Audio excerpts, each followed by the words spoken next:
Back in April, reports out of South Korea claim Kim Jong Un was on his deathbed following a botched heart surgery. It wouldn't be long before this would become international news, with people all over the world wondering what happened, who would take over if the information was true, and if he was in fact even dead. As we know, it turns out he wasn't, and reports then claimed that Kim was apparently testing his closest circle to see if anyone would try to undermine his control, under the impression he was in fact dead. Now, some people buy that, while others think maybe Kim was really sick or deathly ill and somehow cheated death, only to play it off like he was planning to be absent for a few weeks. As we know, North Korea isn't the most transparent country when it comes to anything going on, let alone internal government affairs. But now it seems once again reports are claiming that Kim has fallen into a coma. Some sources believe he's already dead, others are under the impression he's near death, and to no surprise, many are skeptical that he's fallen ill at all. Today on Life's Biggest Questions, we're asking what really happened to Kim Jong Un Part 2. What's happening, everyone? Welcome back to LBQ. I'm your host today, Jared Bronstein, and we decided to do a follow-up video to our previous one, posted in April. If you've yet to check out Part 1, be sure to do so, but I will still give a short summary or refresher of what happened back in April. Also, make sure to stick around to the end of this one for some comment replies from another video, but for now, let's kick things off. Back in April, as previously mentioned, many were under the impression Kim Jong Un had kicked the bucket. Reports claimed he had a botched heart surgery, and considering how at 70 years old, Kim's predecessor, Kim Jong Il, died of a massive heart attack, many believed this to be true. It's also not such a secret that Kim Jong Un leads a very unhealthy lifestyle, and judging by the way he looks, yeah, I can understand why people say that. I mean, the man is 36 years old, and I thought he was well off into his 50s, so there's that. Aside from this, Kim missed some monumental events in North Korea, including his late grandfather's celebration of life, yet this wasn't the first time he disappeared from the public eye for an extended period of time. In 2014, Un would disappear for about 6 weeks before resurfacing with a walking cane. Turns out he had surgery to remove a cyst from his ankle. More recently, although the widespread belief was that he died from a botched heart surgery, others were sure he had contracted COVID, although the country has stated they've had no cases since the whole thing started. There was the one scare where they thought maybe someone had contracted the virus and disease, but apparently not. Let's not forget North Korea borders China, where the outbreak started, as well as South Korea, who's had just under 18,000 confirmed cases, and Russia, who've had 23.7 million cases. The chances that not a single person in North Korea has been affected, well, I find it hard to believe. Going back to Kim, there was a lot of speculation that his sister would take over, assuming he was dead. But then he would resurface, and reports out of North Korea and worldwide claimed he intentionally faked his own death to see if anyone would revolt or try to take control of his country. They didn't, and people were of course confused as to whether or not Kim's health was deteriorating, if there was any heart surgery in the first place, and what the hell was going on. Now fast forward to August, almost 4 months to the day that Kim apparently died, and once again there's rumors that he may be on his way out, but for real this time. The only main difference this time is that he recently gave over some of his duties to his sister, Kim Yo-jong, just days before he allegedly fell into this coma. More specifically, it's believed Kim Yo-jong, who's 32 years old, has taken control of the organization and guidance department of North Korea's Workers' Party, which currently rules the country. This is the political party that, I quote, deals with ideological indoctrination, party organization, and political appointments as per CNN. Other sources claim that the department Yo-jong is now in charge of is also responsible for ensuring the entire nation is not only loyal to their leader, but are respecting the teachings of the regime. Some feel this move was done to strengthen Yo-jong's resume as a political power, with professionals under the impression she is next in line to take over if and when her brother Kim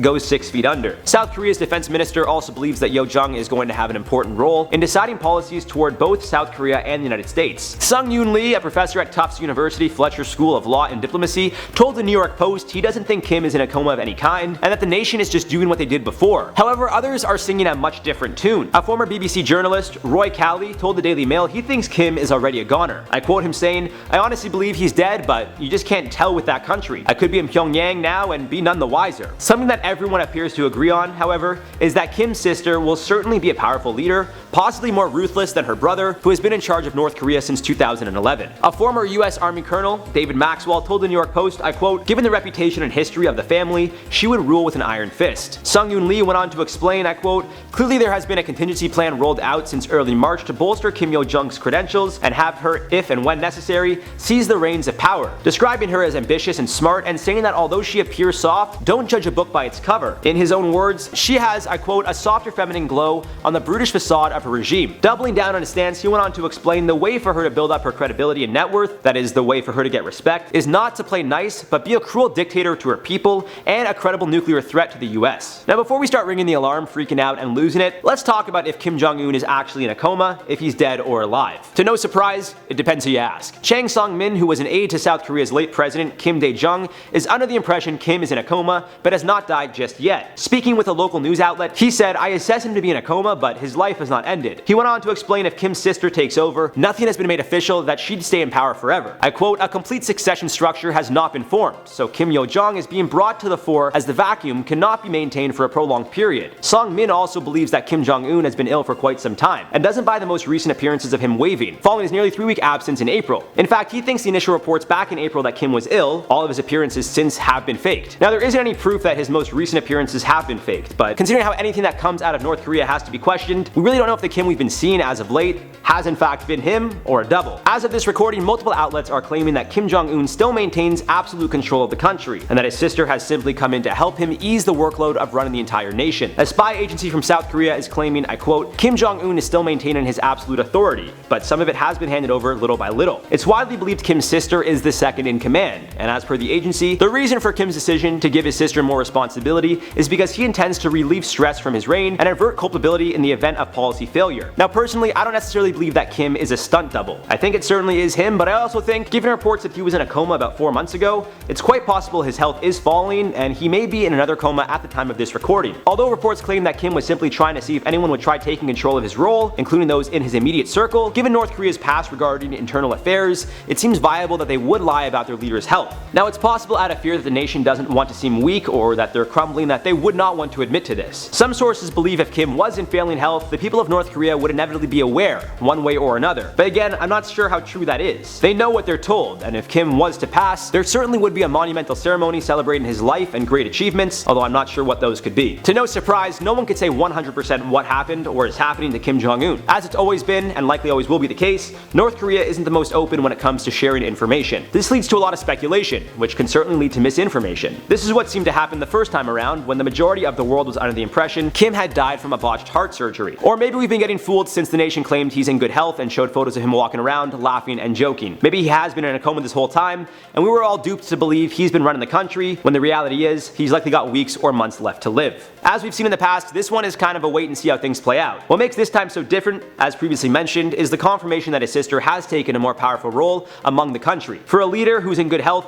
there's no reason for him to hand over such duties to anyone, let alone his sister. This leads many to believe not only is she next in line to take over, given that she is one of Kim's closest and most trusted siblings, but that the takeover may happen sooner than later. I don't see why else Kim would give her more power than she previously had, unless it was all part of a bigger plan for her to take over soon, or down the line, when Kim actually does die. Until then, we kinda just gotta keep our fingers crossed here that she isn't worse than he is. And it seems the common belief is that she will be much, much worse. I never thought I'd say it, but I hope Kim Jong-un is okay. Now as always guys, let us know your thoughts down below. Do you think Kim Jong-un is in a coma currently? Was he in one before? Has he been in one the entire time? Be sure to let us know what you guys think in that comment section down below. For now, let's reply to some of your comments from part 1 of this series. Ewan Oldham said, he has turned into Kim Jong-il. You guys were very good with these like puns of his name, and I tried to find 3 for comments because the next one's also very funny. And like it's not funny to do this to somebody, but it's funny because he's a dictator and he just doesn't seem like a good guy, so I don't mind. Reno Meno said he got Kim Jong-il, then became Kim Jong-unresponsive. You guys, honestly, the creativity, like I would have never in a million years thought to play with his name like this, and you guys, I was very impressed with how you guys,